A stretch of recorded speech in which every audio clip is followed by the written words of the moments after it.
Good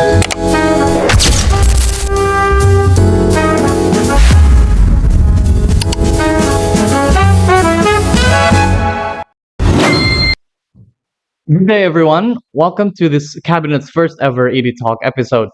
Saya Marta Raza Putra sebagai orang yang akan memandu obrolan kita yang seru kali ini nih. Nah, jadi sebagai pembuka dari kabinet ini, di episode kali ini kita akan berkenalan langsung dengan Presiden atau Ketua EDSA dari Kabinet Nexonia 2026. So, let's give it up to Nabila Rizkyanti sebagai Ketua dari EDSA 2026. Oke, hello Edzan dan hello juga Abel. Thank you for having me karena aku di sini bisa share langsung, bisa ngobrol-ngobrol langsung sama Edzan juga dan juga tentunya ditemenin Abel di sini yang bakal ngajak aku ngobrol selama kita di podcast hari ini. My pleasure, itu our pleasure lah ya. Oke. Nah, fun fact nih guys, FYI kita tuh menyebut ketua dari sebuah ormawa itu sebagai sebutan pres. Itu pres itu jadi singkatan dari kata presiden gitu. Nah, maka dari itu from now on kita bakal memanggil Teh Nabila sebagai Pres Nabila. Baik, so gimana kabarnya Teh? Pres? Alhamdulillah, I'm totally good. Dan juga untuk hari ini kabarnya sangat baik sekali karena aku bisa ngobrol langsung gitu di sini di podcast ED Talk dan juga ini kan episode pertama juga ya. Jujur nervous tapi sebisa mungkin Abel di sini ngajak aku buat santai dan enjoy. Semoga teman-teman yang nonton first episode ini bisa ikut enjoy juga ya dan join the vibe with us. Thank you so much Abel. Aman Pres. Oke, sekarang kita masuk kepada segmen selanjutnya.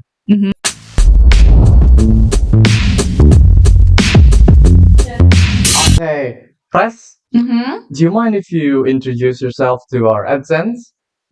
Absolutely no. So, hello AdSense, my name is Nabila Rizkyanti and people usually call me Bia. So, pada kesempatan ini aku diamanahi sebagai Presiden of EDSA di periode 2026, Nexonia Kabinet.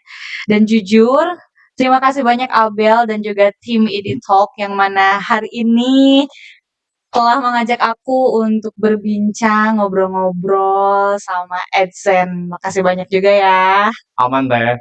Nah, saya juga merasa terhormat gitu ya bisa ngobrol langsung dengan Presiden EDSA 2026 kayak jarang loh. Soalnya dari yang kita tahu kita tuh sibuk gitu kan. Ada tekanan akademik, ada tekanan organisasi dan lain sebagainya kan. Nah, ngomongin soal kesibukan nih. Oke.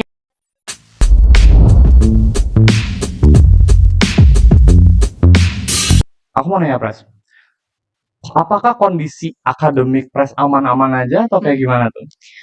Oke, for now, so far so good sih. Walaupun ya agenda di organisasi itu semakin kesini itu semakin padat, tapi diri aku sendiri tetap keep up buat do my assignment. Karena kan seperti yang kita tahu, last week kita baru aja final exams yang mana itu pun banyak project-project yang kita lakukan kan. Cuman semuanya juga tergantung prioritas kita, apa yang akan kita kerjakan terlebih dahulu dan mana yang akan kita kerjakan dengan durasi yang fleksibel gitu. Kalau dari aku sendiri karena kan untuk akademik itu adalah hal yang paling utama juga ya di setiap segmen dan di setiap sectionnya juga. Jadi untuk sekarang di akademik so far so good dan di organisasi juga tentunya di EDSA aku nggak sendirian gitu, aku bareng anggota aku yang lainnya juga gitu. Jadi aku nggak merasa hal tersebut itu berat. Oke, aku salut sih sama presiden kita ini. Ini adalah gambaran presiden yang ideal untuk sebuah organisasi gitu guys. Dan ini gambaran anggota yang ideal juga ya. Semoga saja. Nih, oke Pres. Oke. Sekarang kan udah jadi Pres nih.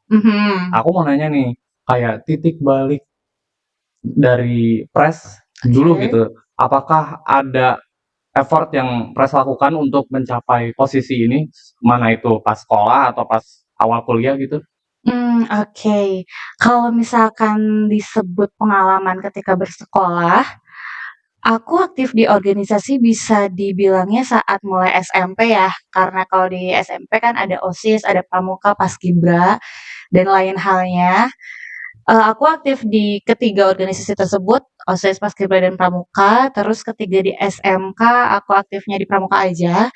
Cuman ketika masuk di lingkungan kampus, aku rasa kayaknya ikut himpunan menarik nih gitu. Kayaknya bakal ada variabel yang berbeda dari organisasi atau ekskul yang aku ikutin di sekolah. Makanya perjalanan aku penasaran sama EDSA waktu semester 2 itu membawa aku ada duduk di sini baru sama Abel. Di sinilah kita, guys. Nah, berarti Pras udah terbiasa dengan kesibukan gitu ya? Dari dulu? Kalau terbiasa sih enggak, cuman menyesuaikan aja gitu. Karena kan di samping itu kita juga punya tanggung jawab ya, kayak hal apa yang kita take, berarti kita juga punya manajemen resikonya di sana, kayak gitu sih. Ya, di sisi lain, guys, hidup cuma sekali gitu. Jadi sibukin. Quotes of the day. Ya. Nah, Pras, kita semua tahu gitu bahwa as we said, Pras adalah seorang pres gitu. Sebagai presiden, banyak tanggung jawabnya dan lain sebagainya. Nah, apakah ada titik balik dulu gitu? Motivasi terbesar Pres yang membuat Pres bisa mau menjadi presiden dari kabinet Nexonia ini? Oke. Pertanyaan yang agak deep juga ya ini karena menyangkutnya motivasi aku sendiri kenapa pengen jadi presiden of EDSA. Mungkin untuk titik baliknya adalah ketika aku merasa bahwa di EDSA itu bukan hanya sekedar untuk tumbuh dan berkembang aja ataupun bukan sekedar untuk pengabdian aja. Tetapi aku merasa aku punya rasa sayang yang besar untuk EDSA itu sendiri, yang mana hal ini itu menjadikan aku motivasi sangat besar untuk membuat rumah yang nyaman bagi anggota-anggota aku. Bukan hanya rumah yang berbentuk bangunan saja gitu, tetapi rumah yang memang ada kekeluargaannya, ada rasa kasih sayang, yang mana hal tersebut itu suportif gitu untuk semua kegiatan, mau itu program kerja, agenda, ataupun sehari-harinya aku bersama anggota-anggota yang lainnya di EDSA, seperti itu. Itu manis banget sih, guys. Andaikan dunia lebih banyak presbianya. Nah, as we said, terima kasih Teh sudah menjawab ya. Nah, kita kan tahu gitu, presiden sibuk dan lain sebagainya. Nah, apakah itu berbanding jauh gitu dengan pas Pres masih mahasiswa umum gitu? Jadi transisinya tuh gimana? Kan dulu kan kesibukannya minimal nih, sekarang sibuknya dar-dar gitu. Oke. Terhitung mungkin ketika aku menjadi mahasiswa umum itu hanya 1 semester ya, di semester pertama aja. Yang mana seperti kita semua tahu di semester pertama kan disibukkan oleh Ombus, oleh Mabim. Mulai di EDSA itu aku di semester 2. As you know that aku adalah penanggung jawab dari Safari Aspirasi yang setiap bulannya kita bertemu. Dan juga di ISMR, Aspiration Meeting Room. Untuk dulu tugas aku adalah fokus di divisi dan juga job desk yang aku punya, yaitu di Safari Aspirasi. Namun, ketika sekarang transisinya sebagai ketua EDSA, di mana point of view-nya itu jangkauannya lebih luas lagi, bukan hanya terkait untuk satu divisi saja, tetapi untuk divisi lainnya ada 8 divisi dan juga bukan hanya untuk urusan internal, melainkan juga ada urusan-urusan eksternalnya dan juga take a look untuk bagaimana cara EDSA ini berperan di kehidupan lingkungan pendidikan bahasa Inggris, mau itu hubungan dengan mahasiswa umumnya, dengan prodinya, atau pihak-pihak terkait yang memang kita butuhkan untuk berkoordinasi, seperti itu. Jadi beda tanggung jawab ya? Iya. Dan lebih padat sekarang? Bisa jadi. Wajar. Nah, kan sekarang sebagai presiden maka harus menaungi semuanya yang ada di organisasi ya? Iya. Nah, nama kabinet kita tuh adalah Nexonia. Betul. Nah, apa filosofi dari penamaan dan logo kayak gitu Teh? Ini agak lucu sih sebenarnya. Jadi Nexonia itu kan aku ambil dari 2 kata ya, ada Nexus dan juga Harmonia. Nah, awalnya bingung nih karena kayak, nama kabinet apa ya yang bakal cocok untuk kabinet aku nanti gitu, yang mana hal tersebut itu memang menjadikan EDSA sesuai dengan visi misi dan arah gerak yang aku usung sekarang. Muncullah nih kata Nexus awalnya, tapi sebelum kata Nexus ini aku tuh kepikiran untuk ngasih namanya Harmonia Kabinet. Agak basic ya, kayak Harmonia Kabinet gitu. Kayaknya aku need something classy deh untuk menambahkan si nama kabinet ini. Ya. Terciptalah Nexuania Kabinet dari Nexus dan Harmonia. Untuk Nexus sendiri adalah artinya itu keterkaitan, keterhubungan. Jadi di sini menggambarkan implementasi dari EDSA itu berperan sebagai lingkungan yang inklusif, mencakupnya mahasiswa umum, program pendidikan, dan juga lingkungan pendidikan bahasa Inggris. Dan sedangkan Harmonia ini adalah hal yang berjalan beriringan bersama-sama menuju satu tujuan yang sama gitu. Harmonia ini bukan hanya diartikan untuk peran EDSA aja, tetapi untuk anggota EDSA juga gitu, yang mana selama kita periode kan kita itu berkarya ya, menjalankan program kerja, menjalankan agenda, menjalankan hal-hal yang memang menjadi tugas dan kewajiban sebagai pengurus EDSA gitu. Dan harapannya apa yang dimulai bersama akan diakhiri juga secara bersama-sama, seperti itu sih. Keren. Mantap. Ngomong-ngomong tentang kabinet nih, Teh. Oke. Jadi gini, Pres. Kan banyak kabinet tuh ya sebelum-sebelumnya dan di sini kabinet Nexonia, kabinet baru. Apakah Pres sudah atau ingin mengimplementasikan sebuah inovasi gitu agar Nexuana ini memiliki warna yang unik? Oke, kalau berbicara terkait inovasi, untuk di kabinet sekarang aku masih fokus di pengoptimalisasi program kerja ya. Yang mana kan hal-hal yang harus diproyeksikan di kabinet sekarang itu akan dicoba untuk lebih baik lagi. Tetapi aku ingin coba bawa warna baru untuk Nexonia kabinet agar lebih fresh, lebih inklusif, dan juga kekeluargaan ini bukan hanya dirasakan oleh anggota EDSA aja, tetapi oleh seluruh mahasiswa umum gitu. Jangkauannya juga kan bukan hanya mencakup untuk anggota saja ya, tetapi kita juga menaungi mahasiswa umum gitu. Dan harapannya hal-hal yang aku inginkan itu bisa terwujud dengan adanya dibantu juga dengan anggota-anggota aku gitu, supporting materialnya juga mereka juga kayak gitu. Ya salah satunya dibantu oleh Abel. Ya kan yang sudah dikatakan gitu. Ini ke rumah, jadi dalamnya keluarga gitu. Jadi kita saling bantu aja, saling tembal ya nggak? That's it. Good job. Nah tapi di sisi lain pasti ada banyak halangan gitu, banyak obstacle gitu ya, Pres. Jadi apa sih tantangan terbesarnya gitu bagi Pres sebagai kepala dari keluarga ini? Dan gimana cara Pres nge-treat itulah? Oke, terkait untuk tantangan paling sulit sebenarnya adalah diri aku sendiri. Karena kan secara sejatinya manusia memiliki emosi, manusia memiliki cara pikir yang berbeda juga. Nah, di samping itu kan sekarang bukan hanya satu orang nih, tapi ada 44 orang lainnya. Berarti di sana aku harus berperan setidaknya bisa menyatukan visi misi mereka gitu. Bisa juga setidaknya menyelaraskan ego mereka gitu, yang mana kan untuk menyatukan 44 ide, 44 isi kepala, dan 44 beragam ego mereka itu cukup terbilangnya susah. Tetapi aku percaya dengan aku mencoba untuk build a home buat mereka, yang mana menjadikan EDSA itu sebagai rumah mereka. Bagi mereka yang kedinginan dan bagi mereka yang kepanasan, aku mencoba membuat hal tersebut gitu. Tetapi kan di sini pun aku nggak bisa sendirian. Aku selalu mengajak kepada anggota-anggota aku untuk bagaimana cara mereka senyaman mungkin berada di EDSA gitu.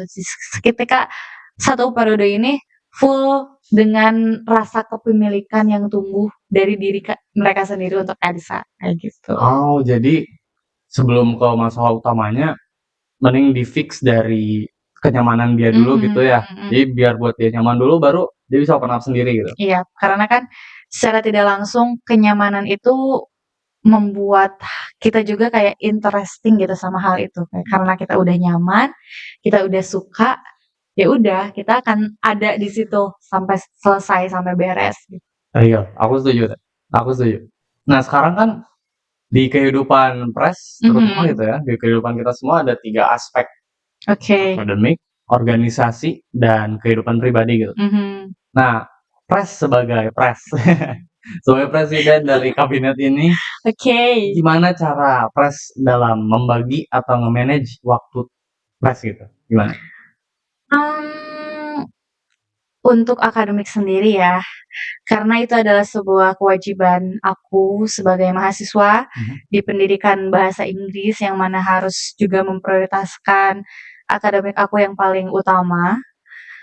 Karena untuk akademik sendiri sejauh ini aku selalu mencoba mengedepankan tugas-tugas walaupun lebih jauh dari deadline-nya. Tapi terkadang ada tugas yang memang mepet deadline aja gitu, cuman tergantung dari seberapa sulit tugas tersebut gitu. Tetapi untuk organisasi sendiri, biasanya di sini itu ada timeline yang fleksibel namun tetap dijalankan dengan progresan tertentu. Jadi di samping timeline-nya fleksibel, ada juga progres yang di-report gitu, yang dilaporkan dari si timeline tersebut. Dan juga kan di organisasi ini aku kan nggak sendirian ya, tentunya aku sama anggota-anggota aku, 44 orang yang sangat aku banggakan yang sudah menemani aku sekarang, yang mana mereka adalah orang-orang hebat di setiap program kerja, di setiap agenda-agenda yang mana mereka bisa berkarya itu. Dan last but not least, terkait kehidupan pribadi aku, jujur harus ada me time, karena itu tuh bisa reduce burnout aku gitu, bisa kayak menghalangi agar aku tidak cross the line dan mencapai puncak burnout atau overwhelm. Kalau aku biasanya me time-nya dengan grab some caffeine, terus kayak misalkan baca buku atau ngedengerin musik favorit aku, atau bahkan sekedar pergi ke coffee shop, pesan menu favorit yang aku mau, duduk dan pulang gitu. Karena menurut aku untuk membagi antara waktu itu tergantung kepada diri kitanya sendiri gitu. Karena kita pun pasti tahu kapan kita harus mengerjakan akademik, kapan kita harus di organisasi meeting secara internal, bahkan berjejaring secara eksternal gitu, dan kapan kita membutuhkan waktu untuk diri sendiri, kayak gitu. Oh, oke. Thank you for sharing, Mhm. Mas Nabila. Nah, guys, waktu itu sangat penting ya, bahkan aku sendiri pun rela untuk menukar satu batang emas demi 1 menit lalu, biar bisa membahas semuanya gitu, guys. Jadi time management itu penting sekali, semua Mhm. 3 aspek itu penting juga, walaupun ada beberapa misalnya kalau misalnya ada konflik gitu ya, salah satu harus diprioritaskan gitu. Iya, betul. Nah gitu tuh. Karena kita juga harus tahu prioritas apa yang memang, urgensinya lebih dikedepankan dan prioritas mana yang memang bisa kita lakukan secara berprogres gitu. Bukan berarti hal tersebut tidak penting, semua hal yang datang di kehidupan pribadi kita juga adalah hal yang penting, tetapi kan kita bisa melihat mana yang memang harus diprioritaskan terlebih dahulu dan mana yang bisa dikerjakan sembari kita mengerjakan hal lainnya, kayak gitu. Oh ya, setuju, sepakat. Sepakat. Ngomong-ngomong tadi kan kita ngebahas tentang organisasi itu penting ya. Mhm, Saya mau nanya nih, apakah ada nilai-nilai dalam keorganisasian yang akan membantu kita gitu di dunia kerja nanti? oke. Bisa dibilang untuk hal apa atau benefit apa yang akan diambil dari keikutsertaan dalam organisasi, terfokusnya pasti kepada soft skills seperti public speaking, problem solving, ataupun manajemen waktu. Cuman yang harus kita highlight di sini adalah organisasi itu bukan sekedar untuk cari pengalaman, tetapi di mana kamu bisa belajar dan kamu bisa memberikan pelajaran kepada orang lain. Cuman pelajaran di sini bukan berarti ngasih paham orang, enggak. Ketika kamu punya ilmu dan kamu bisa berbagi kepada teman-teman kamu, kepada anggota kamu, ataupun kepada adik tingkat kamu nanti, di sana kamu bisa melihat bahwa pentingnya berorganisasi dan berjejaring untuk nambah knowledge kamu juga, kayak gitu. Kalau untuk soft skill pasti hal tersebut adalah impact yang cukup besar di dunia nanti setelah di organisasi, karena kan semakin seringnya kita berbicara, semakin kita seringnya menghadapi suatu masalah, ketika nanti ada permasalahan kita tahu how to solve it gitu, and how to fix it. Cuman, poin penting dari organisasi itu ketika kamu bisa belajar dari sana, kamu bisa mengambil ilmu dari sana, dan kamu juga bisa memberikan apa yang sudah kamu ambil. Jadi ada take and give-nya juga, seperti itu. Oh, jadi Dan semoga di next one-nya kabinet juga kayak gitu ya. Aku ingin semua anggota aku itu bisa belajar banyak dari kabinet ini dan juga bisa memberikan banyak ilmu untuk teman-temannya juga. Karena kan ilmu datangnya dari mana aja ya. ya, Kita nggak perlu mendatangkan hal-hal yang bisa dibilangnya sulit untuk kita dapatkan gitu. Dengan kita bisa berjejaring, kita bisa ngobrol dengan semua anggota kita juga gitu. Obrolan santai atau obrolan serius, ilmu bisa datang dari mana juga. setuju. Jadi guys, organisasi itu penting guys. Dia bisa ngebuat koneksi, ya kan, jejaring. Terus di sisi lain kita bisa membentuk hard skill dan soft skill. Yang mana itu akan menjadi sangat relevan pas kita kerja nanti setelah kuliah, gitu. Oke guys, kita udah ngap nggak sih kayak kalau ngebahas tentang ormawa-ormawa kerja-kerja ya, capek nggak sih? Capek nggak, Pres? Kayaknya butuh sesuatu yang lebih menceriakan gitu ya. Ya, Something lebih personal. fun. Oh. Maksudnya yang lebih, at least lebih casual gitu daripada pembahasan yang sebelumnya gitu.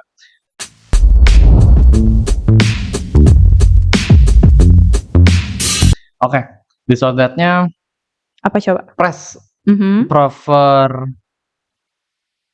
prefer matcha atau strawberry? Aku strawberry. Why? Karena apalagi kalau bentuknya buah, kerasa banget dia itu fresh. Seger terus kayak asem, tapi kayak ada manisnya. Kalau bentuknya buah, tapi kalau untuk bentuknya minuman kayak diekstrak gitu, cuman rasa atau misalkan bukan dalam wujud buah, tetap strawberry sih. Itu strawberry. Setuju sih, soalnya manis gitu dan ya imut aja gitu warna pink. Oke, next. Ngebahas tentang makanan nih sama ekstrakan. Bubur nih, kalau bubur Pres mending diaduk atau dibiarin aja? Jujur kalau tiap ada orang yang nanya bubur diaduk atau enggak bingung. Karena masuknya apa ya, mungkin bubur custom. Maksudnya kayak gini, ketika aku beli bubur dan jujur dulu, ketika aku beli bubur, kayak aku pakein kecap, aku pakein sambal atau pakein topping apa gitu. Tapi diaduknya tuh ketika mau aku makan aja, misalkan nih seporsi kayak sesendok, baru aku aduk terus makan gitu. Sisanya kayak ya udah didiemin aja, diaduknya secara bertahap gitu. Oh, jadi bagian-bagian yang mau dimakannya. Bener kayak gitu. Oke. Semoga di luar sana juga ada ya yang sama seperti ini gitu. Nanti kita bikin sektenya. Oke, unik tapi ini bagus loh guys, insight-nya gitu. Gak pernah kepikiran. Kan awalnya orang-orang biasanya langsung aduk semua gitu, jadi gak estetik ya kan. Ini menjaga keestetikan dan rasa Biar campur tetap juga ya blend, gitu. rasanya tetap enak. Smart. Oke, next. Sebenarnya ini pertanyaan kita balik lagi ya, mohon maaf ke masalah ormawa gitu. Oke. Ini pertanyaan terakhir juga. Jadi pertanyaannya adalah, apakah prefer EDSA yang realistis atau yang idealis? Buat aku sendiri, aku akan memilih secara realistis. Karena cara kerja yang besar itu dilakukan dengan hal yang nyata tanpa sia-sia tuh. Jadi nggak apa-apa sedikit-sedikit asal ada progres nyata gitu ya? Betul. Oke. Apalagi kan kalau misalkan dikaitkan dengan kondisi faktual kita saat ini ya di lingkungan organisasi mahasiswa seperti apa gitu.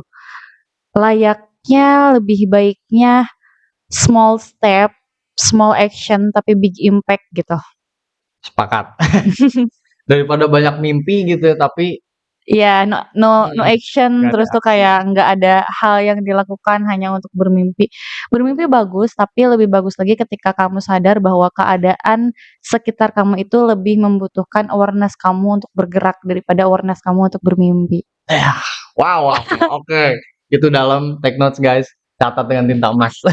Ini take note untuk semua pengurus next one-nya kabinet ya, karena kita bakal jalan bareng-bareng sampai akhir. Siap, aman. Nah, gimana kalau kita mendengar closing statement dari Pres?